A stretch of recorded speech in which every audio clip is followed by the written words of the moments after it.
चक्रवर्ती सम्राट विक्रमादित्य परमार, इनके बारे में हमने ज़रूर सुना होगा और जिन्होंने इनके बारे में नहीं सुना है शायद उनका इतिहास से इतना ज़्यादा लगाव नहीं है, लेकिन जिन्होंने सुना है उनको अच्छी तरीके से पता होगा कि इनके बारे में कई कथा कहानियाँ और स्टोरीज़ और वीडियोज़ और इनके बारे में जानने को हमें सोशल मीडियाज़ में मिल जाता है। जो उज्जैन के राजा थे जिन्होंने भारत को पहली बार गोल्डन स्पैरो बनाया था, जिनका इतिहास हमें इसलिए नहीं मिलता भारत में क्योंकि ब्रिटिशर्स ने आके और मुग़लों ने आके इनका इतिहास मिटाया।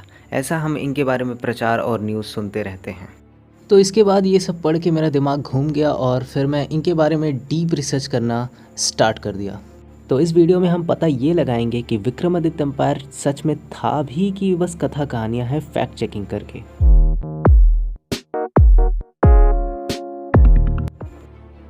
तो जब गूगल पे मैंने इनके बारे में रिसर्च करना स्टार्ट किया तो सबसे पहले मुझे ये पढ़ने को मिला कि विक्रमादित्य एम्पायर जो था इनका पूरे एशिया पे था और इनके सबसे बड़े दुश्मन थे शक्का और ईरानियन राजा, लेकिन वो उनको आखिरी तक हरा नहीं पाए।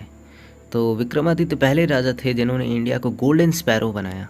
भगवान राम के बाद वो सबसे बेस्ट रूलर कहलाए इंडिया के, और इंडिया इनके टाइम पे वेल्दीएस्ट कंट्री था। तो ये सब पढ़ने से तो इनके बारे में बहुत ज़्यादा अच्छे से पता नहीं चलता, तो हम और डीप रिसर्च करेंगे इनके बारे में।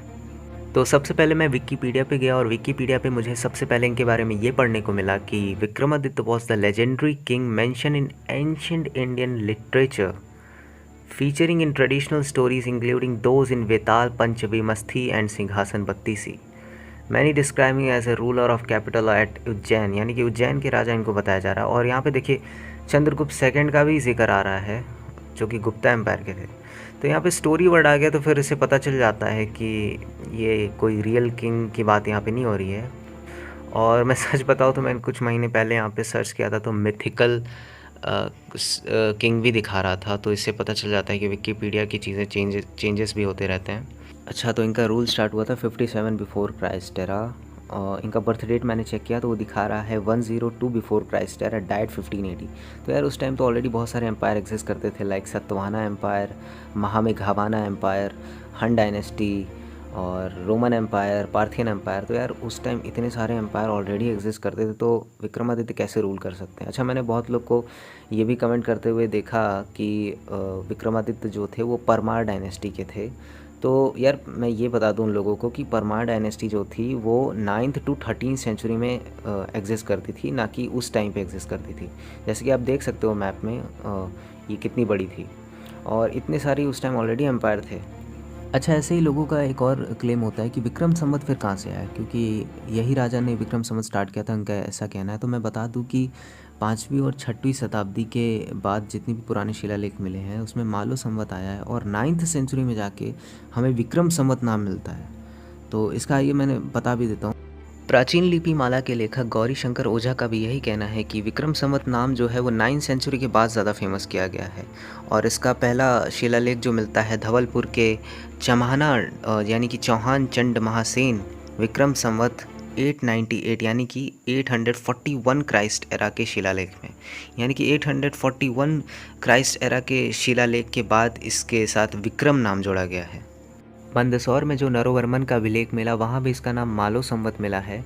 राजपुताना म्यूज़ियम जो अजमेर में है वहाँ के नगरी अभिलेख में यही वर्ड मिला, मलो संवत। और गुप्ता एम्पायर के जितने भी अभिलेख हैं उसमें भी इसका नाम मलो संवत मिला है। विष्णुवर्धन के अभिलेख में भी इसका नाम मालो संवत ही मिला है, और कोटा के कणस्व अभिलेख में भी इसका नाम मालो संवत ही मिला है। भाषाविद डॉक्टर राजेंद्र प्रसाद का भी यही कहना है कि मालो संवत जो है इसको बाद में ही जाकर विक्रम संवत बना दिया गया। अगर सच में आपको आर्कियोलॉजिकल बेस्ड हिस्ट्री जाननी है तो आप ऐसी किताबें पढ़ सकते हो डॉक्टर राजेंद्र प्रसाद सिंह जी की इतिहास का मुआयना।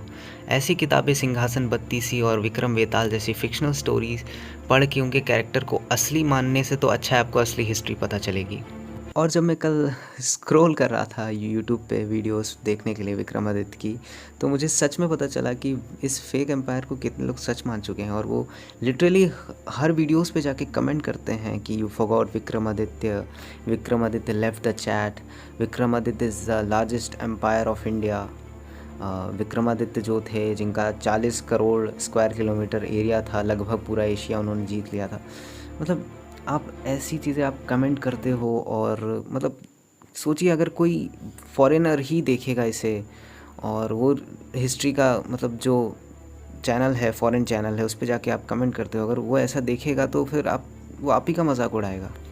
ऐसे लोगों को मैं स्ट्रेट फॉरवर्ड यही कहूँगा कि हमें फेक हिस्ट्री की ज़रूरत क्यों है, जब हमारे पास ऑलरेडी बहुत बड़ा गौरवशाली इतिहास है जो कि मौर्यन एम्पायर है, इंडिया का सबसे बड़ा एम्पायर, जो कि 52 लाख स्क्वायर किलोमीटर में फैला हुआ था। तो हमें फिक्शनल राजाओं की ज़रूरत नहीं है। अब बहुत लोग भाई ये भी कहेंगे कि फिर अगर ये फिक्शनल है तो वहाँ पे चित्र और मूर्तियाँ क्यों बनवाई जा रही हैं उज्जैन में इनकी। तो मैं बता दूं कि बहुत सारे देश ऐसे हैं, सिर्फ इंडिया ही नहीं, जो स्टोरीज़ और कथा कहानियों पे मूर्तियाँ बनवाते हैं उनको रिप्रेजेंट करने के लिए। फॉर एग्जांपल आप ले लीजिए बुद्धिज़्म के जो जाटक टेल्स हैं, थाईलैंड के लोग बनाते हैं उस पर भी मूर्तियाँ। जैसे उनका नेशनल बुक नहीं है रामाकीन, उस पर। और हमारे कई ब्लाइंड डिवोटी हैं जो बिना फैक्ट चेकिंग के ऑलरेडी वीडियोस बना रखे हैं विक्रमादित्य एम्पायर पे। तो देखिए कैसे फॉरेन लोग हंस रहे हैं इस पर, और इंक्लूडिंग इंडियंस भी माफ़ी भी मांग रहे हैं और हंस भी रहे हैं जिनको असली हिस्ट्री पता है। यार तो प्लीज़ मजाक मत उड़वाओ और कम से कम असली हिस्ट्री बताओ जो हमारा गौरवशाली इतिहास है। और देखिए जैसा कि मैंने बताया था कि ये स्टोरी पर ही बेस्ड है सिंहासन बत्तीसी विक्रमादित्य का स्टैचू जो कि उज्जैन मध्य प्रदेश में है। So thank you for watching this video. Please like, share and subscribe for more videos like this.